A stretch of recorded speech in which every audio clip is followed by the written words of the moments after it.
Hello నమస్తే, నేను journalist Srinivas.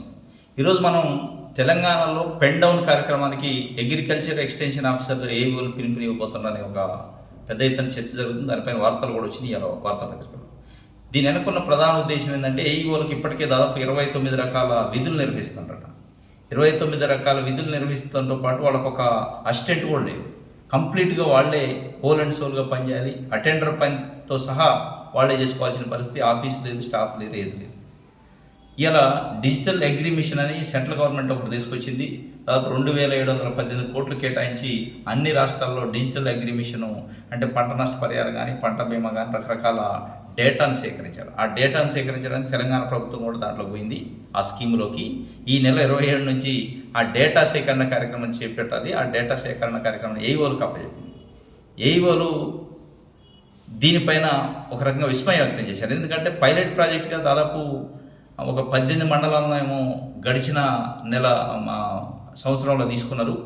అప్పుడు కరీంనగర్ జిల్లాలో ఒక మండలాన్ని మనం తీసుకుంటే జమ్మికుంట మండలాన్ని తీసుకున్నారు. జమ్మికుంటలో 4 ఏఈఓలు ఉన్నారు. 4 ఏఈఓలు చేయలేక అక్కడ 23 మందిని డిప్యుటేషన్ చేశారు. ఓన్లీ ఒక మండలంలో చేయటం కోసం 23 మంది ఏఈఓలను డిప్యుటేషన్ చేస్తే కానీ 2 నెలలు పట్టింది. అది కూడా మరి ఇప్పుడున్న ఏఈఓలు 2601 మంది ఎప్పుడు చేయాలి ఆ పని, ఎన్ని నెలలు పట్టింది, ఎంత వర్క్ లోడ్ ఉంటుంది, ఈ పరిస్థితుల్లో తప్పనిసరిగా ఏదైనా కన్సల్టెన్సీ కన్నా ఇవ్వాలి. ఆ సర్వేని, ఆ నేషనల్ డిజిటల్ అగ్రి సర్వే అనేది లేదు. వీళ్ళకి ఒక 2-3 ఒక్కొక్క ఏఈఓకి అసిస్టెంట్స్ అన్నీ ఇవ్వాలి. ఎందుకంటే ఒక్కొక్క కాల్ షీట్ చేయడానికి చాలా టైం పట్టింది. ఫీల్డ్కి వెళ్ళాలి. ప్లస్ ఇంకోటి కూడా చెప్తానట, వాళ్ళ మొబైల్ ఫోన్స్లోనే వాళ్ళ డేటాని వాళ్ళు ఏదైతే తీసుకొస్తారో ఆ యాప్లో అప్లోడ్ చేయాలి పర్సనల్ మొబైల్ నుంచి అని. ఈ పర్సనల్ మొబైల్ నుంచి యాప్లో ఈ డేటా అప్లోడ్ చేయడం వల్ల మా వ్యక్తిగత సమాచారం కూడా యాప్ కంపెనీకి వెళ్ళిపోద్దని వాళ్ళకి ఆందోళన చెందుతారు. మొత్తం 2600 మంది ఉంటే ఏఈఓలు, దాంట్లో 60% మహిళలే ఉంది.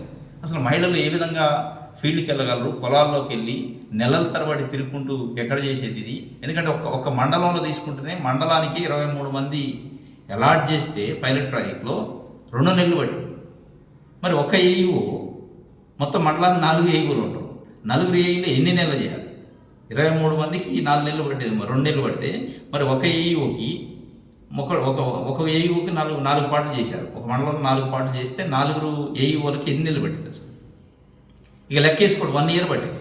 కాబట్టి ఈ పరిస్థితుల్లో ఏఈఓలు పెన్ డౌన్ కార్యక్రమానికి పిలిపించారు. ఈ పెన్ డౌన్ కార్యక్రమం వల్ల ప్రభుత్వం మరి ఏమైనా స్పందిస్తుంది? ఎందుకంటే వాళ్ళు అనేక రకాల రిప్రజెంటేషన్లు ఇచ్చారు, ఎవరు స్పందించలేదట. ఇప్పుడు పెన్ డౌన్ చేయబడుతుంది. పెన్ డౌన్ నిజంగానే పెన్ డౌన్ చేస్తే రేపు రైతు భరోసా ఉంది, రైతులకు సంబంధించి అనేక సమస్యలు ఉన్నాయి, ఎన్యూమరేషన్ ఉంది, వీటన్నిటికి ఇబ్బంది కలిగి ప్రభుత్వం స్పందించి వాళ్ళకి అసిస్టెన్స్ ఇవ్వాలి. అవసరం ఒక్కొక్క ఒక 2, 3, 4 అసిస్టెంట్లు ఇచ్చి వాళ్ళతో సర్వే చేయించాలి. లేదంటే కన్సల్టెన్సీలు వేరే రాష్ట్రాల్లో, ఇప్పుడు మనకు మహారాష్ట్ర కానీ, మధ్యప్రదేశ్ కానీ, ఒరిస్సా కానీ ఇట్లాంటి రాష్ట్రాలలో వేరే ఏజెన్సీలకి ఇచ్చి చేపిస్తారు వాళ్ళు.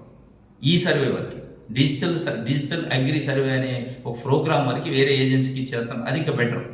ఎందుకంటే ఏఓలకి వర్క్ లోడ్ కూడా ఎక్కువైంది అనేది వాళ్ళ ఆందోళన. పెన్ డౌన్ చేయడం జరిగితే చాలా ఇబ్బందికరమైన పరిస్థితి రైతులకు ఉంటుంది, ప్రభుత్వానికి కూడా చెడ్డ పేరు వచ్చే అవకాశం ఉంటుంది. కాబట్టి సంబంధిత అధికారులు, అగ్రికల్చర్ మినిస్టర్ కూడా స్పందించి వాళ్ళ పెన్ డౌన్ని ఉపసంహరించేసి వాళ్ళతో చర్చలు జరపాలనేది రైతాంగం కోరుకుంటుంది. Thank you.